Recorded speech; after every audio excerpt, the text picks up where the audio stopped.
billet mbongo belé kuna Francis Dibaya. Non, c'est pas nous, c'est les producteurs. Les producteurs, donc, c'est les producteurs qui ont bien appris.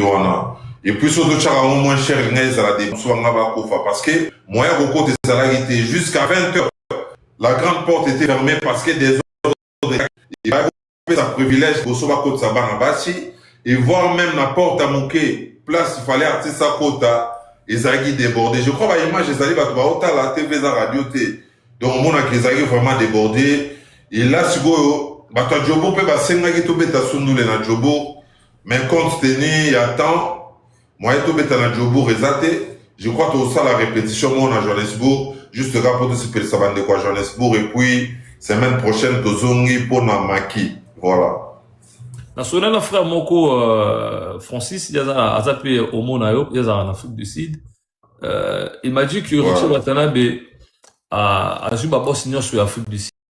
Le boss de Chris Welle au mondial, qui n'y a pas boss déjà tous à la Ranaye, Mohamed Demon, les seigneurs de la ville et Amir Nabiso Charity, Bazalaki, tous à Guinée, Batuneti, Balandri Tornade, Bamatagi Bafaroté, Batrezege Mouzala, les demi-diés, Youssouf Pourada, double boss, Bazagi on a Bafaroté. Ouata partout il passe, ils ont na Cape Town, au Afrique du Sud, même na Kinshasa. Au moins, il y a un carnet d'adresse, il y a un prêtre, même na ba mboka tout au Ketara, ba Durba, ba Kisangani, ba Katanga, ba Goma, ba Bukavu, to beta déjà on a, ba Ngolo, au moins qui a contrôlé la peine parce que il parle bien, Azam Muto, ba jeune Malingaka, flambeau à jeunesse, il y a un mot comprendre que ba boss tout va s'appeler dans la poule, voilà.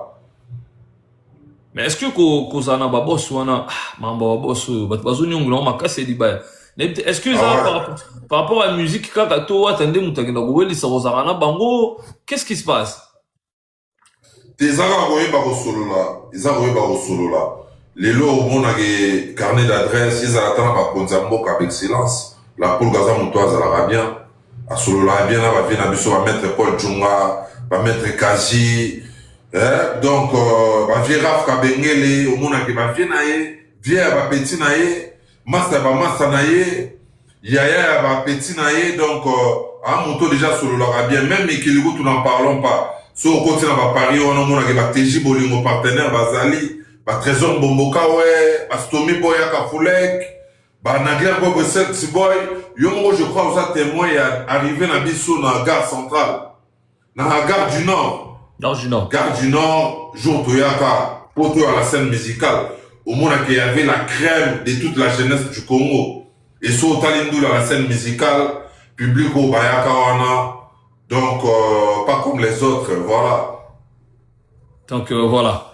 Là c'est Dibaya, tous en avez tous sur le mot Mouké, on a profité de la piscine beauté. Na Jean-Paul Ouele, depuis London, la Zolandanga, Christian Luko qui poto na poto, bonbon chocolat, la maman de Préfina, donc Spiritas c'est basé, belé baza connecté, Bazolanda, Bissodé dans nos secteurs, on a dit bah. Dodo Mirador, bah, président Desika Bouchkor, bah, président Papson, bah, Régine Ilunga Osama, Bazota, là, vraiment, tout ça très suivi en ce net moment, quoi, voilà.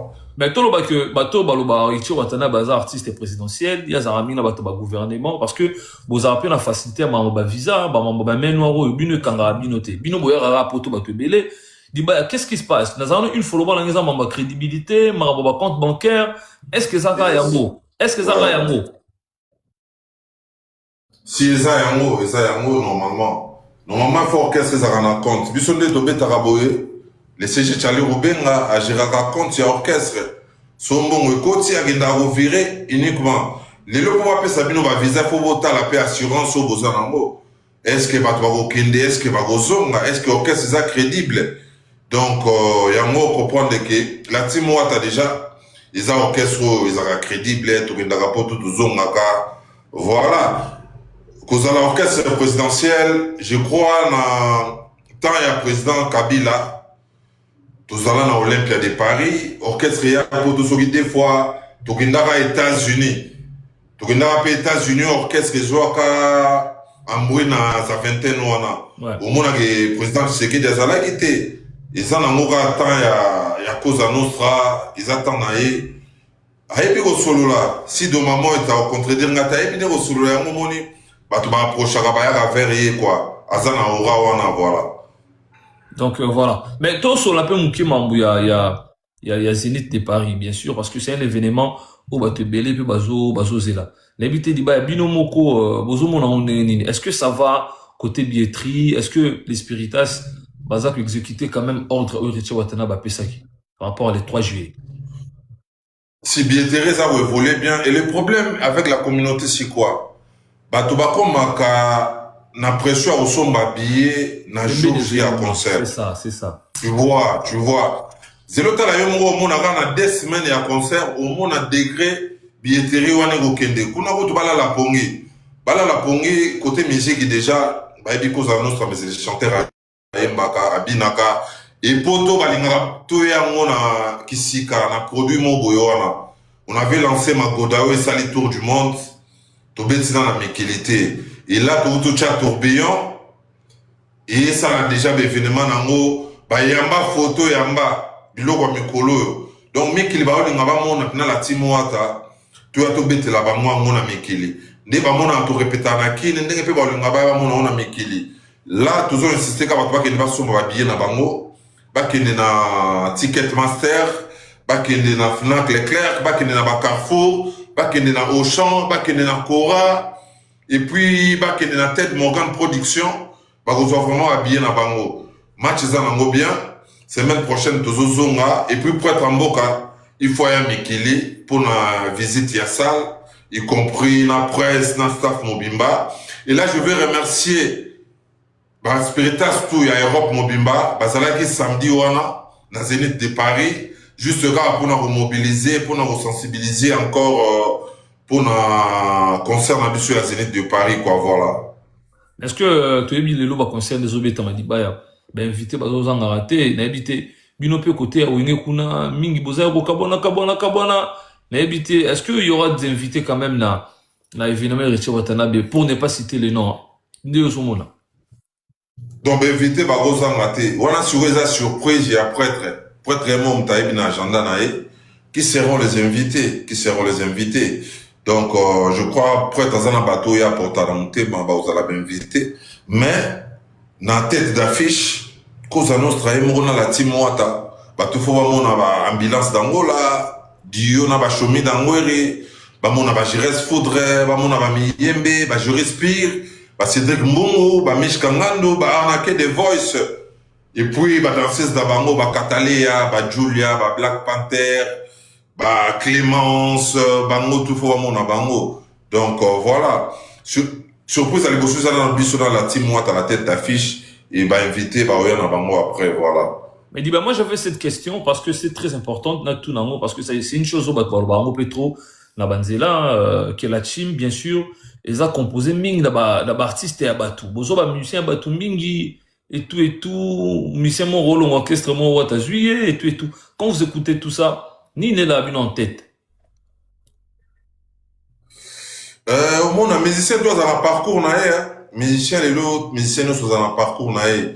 Je crois c'est Cédric Mbongo. C'est long. On a un na disque. Top Love. Cédric a bêta fait dans l'orchestre Mickey. Mais bah tu vas découvrir dans la team Wata. Bah tu n'es pas Miyembe.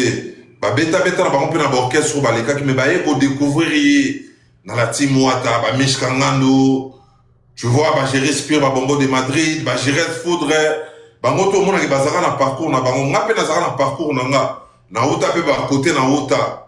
Ouais. Ozo comprendre mais lelo mokile yo yebanga à travers héritier Wata yim ta pesinga lumière, a pesinga pivot, a pesinga aura na zanango. Donc mututu azara na debi na ye, azara debi na ye, il y a les cas, mais confirmation ezande dans la team Wata, voilà. Bazol est là trop, Bozo soit battu ba musicien trop, dit baya. Mais biso pe biso ba musicien, bakenda pe na ba groupe bon na rotanga ba kombote, biso ba chanteur. Tu vois? Lelo na rolo belo mo batu ba ebite nzem, soko nzem wa tsunami. Na album Miange mi démon et bimanga na mi démon. Il y avait frère na biso moko Glody, moi na Lemba. Azara parolier, mais Cosa Nostra yembi saka yenzembo ridi lumbe akenda pe côté bonati tuzana ba petit ti ba Sara azarobi na chebiso bakenda pe ba côté kuna tuzana ba danseur na biso ba Tisha bazalaka na la team tuzana ba Fallon danseuse na biso balonga pe bakende kuna tusalela ngo problème te mais pourquoi ka so Cosa Nostra tout ce qui est héritier touche devient de l'or voilà. Donc voilà, c'est débat. Donc voilà, on a la question pour éclaircir. Opinion, il y a, mais tout le monde peut réaction, il a fallu pour pas. Juste après soutien Richard Watanabe, mamba featuring wana binomoko, la mo be watalobe la mo pe lo monter, lo mo bouger pété, mais habité boyama ronde nini na nos propositions là parce que c'est fallu pour pas qui a proposé la Richard Watanabe featuring na ba jour boya. Donc, je crois que tant que Cosa Nostra a ça qui force dans Aigle, au monde a des réactions en public, donc MCP là qui commentaire ya Pamba, on est ça là, plus de 14 000 j'aime sur Instagram ya Pamba. Donc, c'était déjà un hit. Le Congo a besoin de ça. Le Congo a besoin de ça. Il faut tout ça là, featuring, collaboration, unité, on a force, on a. Et puis, ça a double discours, et ça a vrai. Et ça a vrai. Et tant que Cosa Nostra, ça qui force, il y a vrai. Mon été, il fallait pour pas n'a pas hésité, ça n'a pas eu 2 minutes à réagir. Congo c'est l'ango. On a ce que ça m'a solo à Banzoko, bah prêtre, il faut pas vendre ma solo là, bah maison de production, bah solo là, bah tcha millions pour que le logo en est salema. Et pour moi, là, on a tout, et ça a moi mini album, mon gars, t'as 6 titres, mon gros, n'andenge à wake up. On comprend? Donc, il faut un producteur qui solo là, bacha budget pour nous renvoyer parce que c'est une grosse affaire. Et ça rend mon moment, ça t'a projet mon robot et quelques chansons. Et ça t'a projet moi, il y a 6 titres, mon du genre wake up, quoi, voilà. Et ça va tout bien. On les a ils ont souhaité. Voilà, c'est long, quoi. Et ça rend mon moment, mais et ça t'a projet mon éthique là. Que nous a appelé, na wake up de moi, ça les maka héritier, ou t'en as des fit, fallait pour pas. Voilà. Les Congo a besoin de ça. Il attend tout ça, on attend la promotion, tout ça, la promotion de l'Abisso. On a besoin des antivaleurs, on a l'Abisso prend. Aux offres, on a Simanango, aux logo à Wataoche. Ils ont ça la bienté. J'ai suivi l'autre fois, live, il y a des Abisso, moi, Camerounaise, Netika va s'attaquer contre Bisso. Tu vois? Et bah, tout ça, on va aller TV, au finga, ce qu'on a finga, logo à Watanasima. Parce qu'ils ont retouché artiste. Tu vois? Donc, on n'a pas besoin de ça. On n'a pas besoin de ça. Sur le mot artiste, c'est poids. Poids, artiste, c'est poids. Nandenge ya solo, ezalate. Nandenge ya robatama. Ocha photo artiste, c'est les capots déconner, créer la guerre moins inutile. Voilà. Au plus de ça, au courant dans côté là, on va pas aimer, quoi. Voilà. Diba au dévancé dans mon parce que j'avais aussi cette question. Parce que ça. Voilà. C'est une chose que tout le monde ne retrouve pas maniqué. On a pêcheur en abisso. On a plus bien hérité Watanabe. Azo. Zalaming na guerre on a côté à Fali Poupa mais az autres photo héritier Watanabe. Est-ce que c'est une histoire où bino bois conscient nango ou yemo ça na plaisir na pour battre on a biso basé belé. Non, ils ont plaisir na yemo ça là. Non, on est contre ça. On est contre ça, il faut dénoncer à Mosiko parce que comme quelques mois à concert au monde va tout le monde baleki na image artiste. Baleki pour boire abuser, bah éviter combien l'artiste a dépensé pour cette salle là les Zénith de Paris. Les démarches que l'artiste va faire, les achats de billets, les hôtels, la restauration. Nous sommes là, qu'il a raté. Tant que tu as déjà la guerre, nous on a besoin de tout le monde. On a besoin, il y a pas mélomane, il y a bonne musique. Toi on a besoin, il y a pas warrior, bayandoule. Toi on a besoin, il y a pas tout bayandoule. Donc, tu vas dire que la guerre, ils ont la timing artiste. On a beaucoup souffert sur ça, Marambo. Donc, on n'a pas besoin de ça. Là, tout ça plus focalisé dans l'achat à babiller. Bandegoyazi, Europe, Amérique, Australie, Afrique. Bosso m'a babiller nabino parce que journa bolinga bozangate quoi. Bolinga bozangate. Bingo on na Cape Town parce que on a 3 concerts différents. On a fait un spectacle à Matadi et là tout ça il y a Cape Town. Il nous reste le spectacle des Zénith. Tout est déjà préparé, tout est calé déjà. Ata lobi soba lobi tu as tombé ta Zénith, on a déjà répertoire à Zénith, eza chorégraphie, spectacle ndenge ba okota, nyon su ezali. Et quand on commençait de travailler, bah, projet on a mis ça tout. Cause à notre travailler 3 concerts différents. Donc, tout l'ingate, concert à Matadi, Kokanana, concert à Cape Town. Tout l'ingate, concert à Cape Town, Kokanana, Zénith de Paris. Tout concert à Matadi, Kokanana, Zénith de Paris. Donc, il faut créer 3 les différents. Il y a un bon PC différents, soit. Et tout au bout, à l'aidia, tout au bout, à l'aidia à $100, $50, $25. PC, nous, les acquis inondés, il y a faux. Donc, un grand merci à Bandego à Congo Central, un grand merci à Bandego à South Africa. Voilà. Très bien. Moi, je pense que ces côtés maniqués, c'est éclairé parce que moi, je me demandais, on voit la paix sur les réseaux entre Richie Watanabe et Fally Ipupa pour un featuring Otozo Zela. Mais maniqué qui parle en mal de Fally Ipupa juste après ces doubles. Non, on est contre ça. On est contre ça, mon frère. On est contre ça. Toi, sous la besoin, on a tes orchestres collés. Plus de 10 ans de carrière, plus de 3 albums. Toujours qu'il y a déjà, toi, si on a besoin de fertilité, on a des albums, n'a besoin de bosso retirada. Tu beta basuka na banzembo, ba DDD, ba BEM, ba Mangastar, ba Touré, ba de Luxembourg, ba Kurdam, ba Adrénaline, ba Marlène des Rêves, ba Bondela Gires, ba Nzep, tu beta na banzembo. Mon mon a quel album année souffrant parce que il y avait ba tout le monde bazago finga. Et au lieu de attention à la musique, et comme plus sur le sujet de X, Y. Voilà. Et là, qui est affecté, et pourtant, tu as un bel album retiré de la carrière d'honneur sous Canadisque et sous Fora la Bamakambo. Et là, toi, tu as besoin de Makambo, on a des polémiques. Voilà. Très bien. Mais dans un moment mouqué, par rapport à côté de faire, entre parenthèses, Héritier Watanabe qui donne la force à Fally Ipupa. Interprétant je pense que Bolandais pas Makambo là qui interpréter artiste Azamutu comment dirais-je Bazo Diembela porte-parole beaucoup de choses je sais pas aujourd'hui la musique Nabiso Dibaya on analyser à ma place wana ba force d'artiste bon on peut s'en aller lelo est-ce que ça kamabe est-ce que l'artiste faut pas la race séparée qu'est-ce qu'il gagne na sia ba polémique est-ce que ça est important polémique dans la musique yo mutu zape na kati ya mondo wana baganyaka nini exactement otekela biso na secret wana te misu bavivaka na nsima base misu bavivaka na nsima odiembela bayebi na odiembela x na odiembela y mpo ndule na nga bato baya mpo ndule na nga batya bato noa batya epoa mais biso okomprendre ke orchestre eza déjà stable tokolaka carrosse biso tokendaka mpo tozongaka ata topesi force à bato mosusu ezaka eno baodiembela baobatama ils n'ont pas de public baobatama na nsima motu moko po atya bango poa mais biso okomprendre ke la team wata déjà toza na babase vanda so oke babelgique basuisse bahollande balondres batelinkoyi baza bamaître blaise bekwa bamimi tonga bavie nanga bachims kabengele baza so oke baétats-unis omonake bafiche owanga baza bayantela bazali bashikosa molumière bazali omonake towana babase partout angola na parlons pas Congo Kotukolobate, Kisasa Kotukolobate.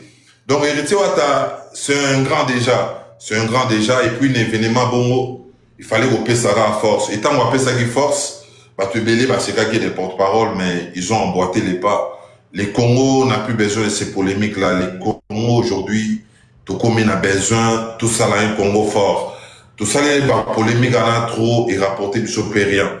Par contre, il y a la polémique, et nuisaka. Na otuzana vient na moko tout à l'heure atinga na bato na mutawera mais to soutenir héritier oui bis héritier a continuer bongo pourquoi le vieux a dit ça parce qu'à la comportement héritier Watanabe envers son mentor le vieux Wera Sonic au monake yango mutu ezo sala pe non banduli na biso pe bana wenge ba chabiso poa au monake ba vient na Alpha Ngongo château d'eau ba sali vidéo ba soutenir ndule na bango.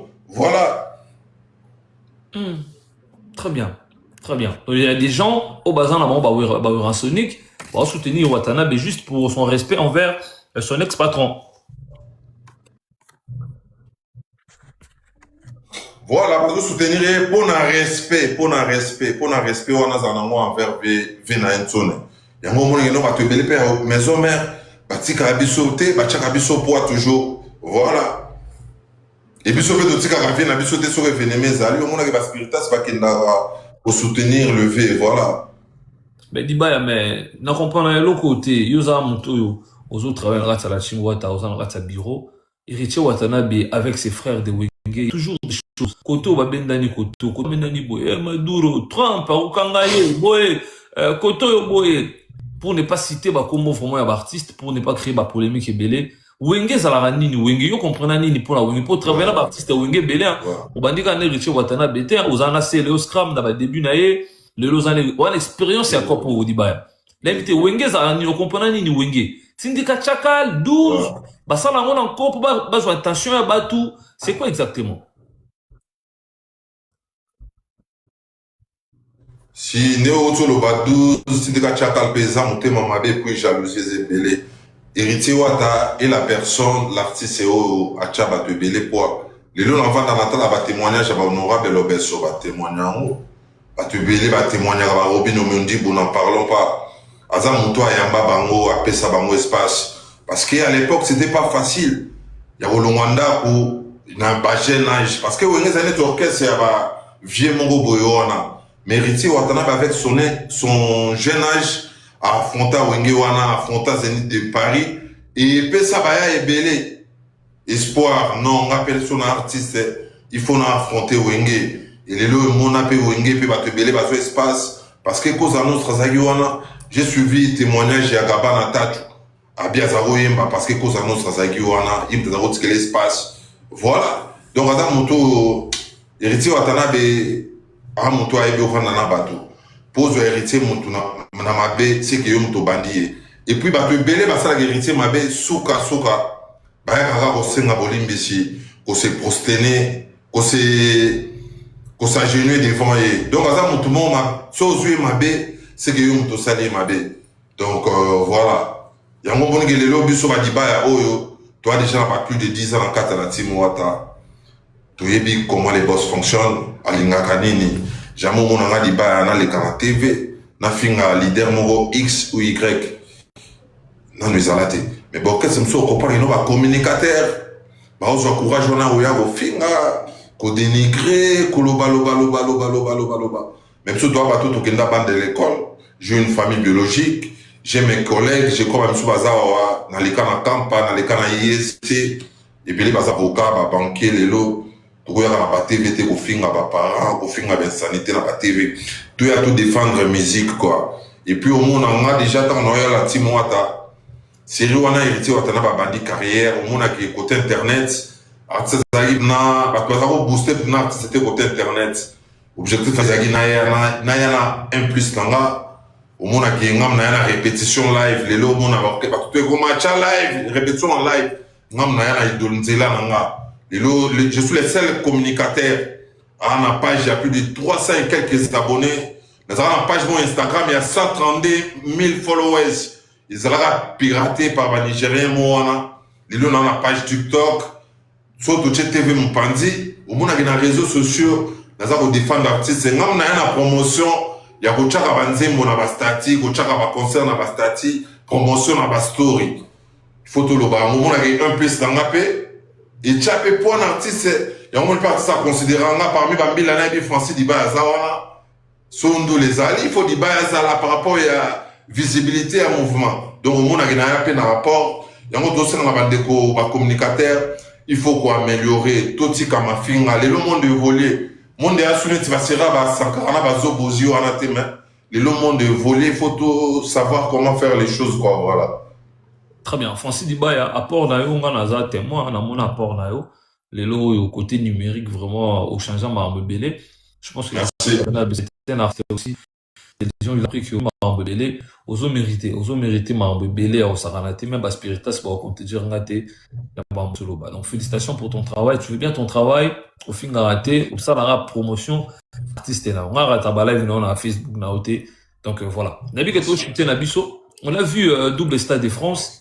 Un honneur pour la musique congolaise.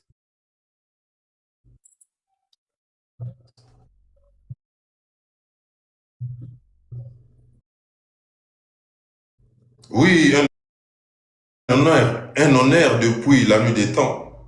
Depuis la nuit des temps. Pour être en Boga pour cause à Nostra déjà, à Jetag et Flair. Et à l'obaki, si s'agit gouvernement, et puis ça aigle et soutenir, il faut appeler ça à 1 million pour notre soutien. Et le président de la République en retour, a bien fois décorer. Parce que c'est un honneur dans les alatés depuis Mboke Salema. Donc, les cognatés, quoi, voilà. Très bien. Fali pour pas double Stade de France et ça lit bien au Saranaté. Mais les évangiles aussi, est-ce qu'il y a une date précise par rapport à sortir album ou pas? Parce que bah, c'est la moi, tant artiste, bah, Yembi, au Saranaté, bah, Yembe. Ah, tout ça, Cédric, c'est qui, chef d'orchestre, j'ai respiré, bien sûr. Dans la j'ai respiré. J'ai respiré, tout ça, là, interview, les évangiles, je sais pas. Et ça répond à les évangiles, ils répondent à Néo. Croix, Lenny Bidens, bah, au Vanda, bah, sur le on a Sony, parce qu'on est produit par la Sony Music. Tant l'artiste a gagné à Abidjan, au la clip, à l'école, il Sony Music, pour visiter maison à Sony. Parce que contrat, il y a au bout musique, il y a M. Monsieur qui pour 3 albums. Et là, c'est Sony Music qui prend la relève. Il y a les évangiles. Bah, tout passe vraiment patient. Album est vraiment en souka. Et tu as une étape, il y a un clip, il y a en Sud-Afrique, tu as profité de quelques clips à côté. Et album en abarama iba yembi to na banze moneti Mona Lisa nzembo miyembe to za na mibali nzembo je respire to na nzoto nzembo ya arnaquer the voice to za na altres nzembo le vice président Mishka to za na melarme nzembo ya Jires Foudre zawana to za na nzoto mibali ya je respire nzoto ya arnaquer et top love nzembo Cédric Mbongo. Tout un match vidé, nzembo manzeku na mbonda percussionniste, tout un net na bible nzembo ya pas d'aché, tout un nzembo ton pied, mon pied, nzembo ya directeur artistique champion voilou, et tout un filigrane nzembo ya Kim Solo. Donc, nzembo zawana, pour être vraiment à bosser, et c'est pour la première après Sabango chance, pour être à Lingi et ratété. Vraiment à bosser disque wana na niveau ya kosakanate à Tchemaele et promo to sale lango et aux ala plus que ba miage mi démon plus que ba retirada plus que ba chemin de la gloire quoi. Donc base à la kimia ba oyi baka date quoi. D'ici là après travailler mboka je crois aya mais qu'il semaine prochaine pour dans la suite des programmes quoi voilà. Mais générique na biso wana tourbillon déjà plus de 800 000 vues. Va consommer en mot sans modération parce que tout chaque devoir à domicile Zala ambulance d'Angola Malik Sente honorable Lobesso babetela biso magoda et tout chaque devoir ba longolango mais ba koko longolango te et c'est nga soko za nostra zonga kitambo a créé formel mususu tourbillon ezawana avec Serge Beno et bilo monsieur ba surprise ezali vraiment ba bombe ezali. Et là, on se sale na vie du na mumbafu, et ça m'a bien makasi. Déjà, to clipa qui est en haut, et au bima aux jours à venir, et bah, générique, monsieur Zawana, combacage, ambulance d'Angola, chemin d'Angweri, Gradel, Babouaki. Donc, Mikolo, tout ça vraiment gâté côté Bassé Ben, quoi, voilà. Très bien. Là, c'était Dibaya. Je sais pas, Francis Dibaya, est-ce qu'il y a un dernier mot? Est-ce qu'il y a des dédicaces? Allô? Ouais, donc un grand merci surtout dans Bana Cape Town, nous sommes Bibiso. Dans Obo Sanate, Yannick Ekini à Rombox. Patient Ilolo, Karambongo, les boss tapés sur Bambote. Architecte Hervé Beka, c'est Liziba Betesta, depuis Iziro à Otalabiso. Dans Obo Sanate, Maître Paul Djunga, avocat par excellence. Dynamique Paul Djunga. Sylvain BH, le patron. Maître Patrick Eyala, je vous salue. Et Jolie Ilonga, Fondation Éthique, Atika Angate, na Paris, na Moni, Lisette Bella, la paix sur Bambote, et Base Gare du Nord, Base Mageta, on est ensemble toujours. Na Moni, na Lubumbashi, ya Kokon Tsakala, na PC Bambote, le millionnaire est Stone Mukendi, Fondation Mobas, et puis Patrick Ebaraka, le patron des Rivonia Club, et puis Nyota Club à côté à Colosie. Christian Doyi, plus 10, Nakatia South Africa, Arnaud Mandala, le frère, Arnaud Mandala, je te salue, mon vieux Dostal Chikanda, et surtout tout à l'heure, Namoni le millionnaire angolais, Adolphe Moteba, les diamants l'appellent, tout Batalinga, contact WhatsApp, les alus, plus 243, 97, 0199 686 plus 243 97 0199 686 Black et Chicha Label depuis les Katanga Zotalanga batutu batali biso ba spiritas tout ba fanatique tout ya molimo ba fanatique tout ya mayele ba fanatique o mitu salaka ba mbote bisika bazali quoi voilà. Merci beaucoup François Dibaya, bonne soirée Nayo et puis merci pour avoir respecté notre invitation et salut biso bien ba spiritas balandio donc voilà merci ngati kina ngopema puis na sisa na bandeko bolanda rapidement. Merci beaucoup. Merci beaucoup. News Analyse. Merci. Donc voilà, c'est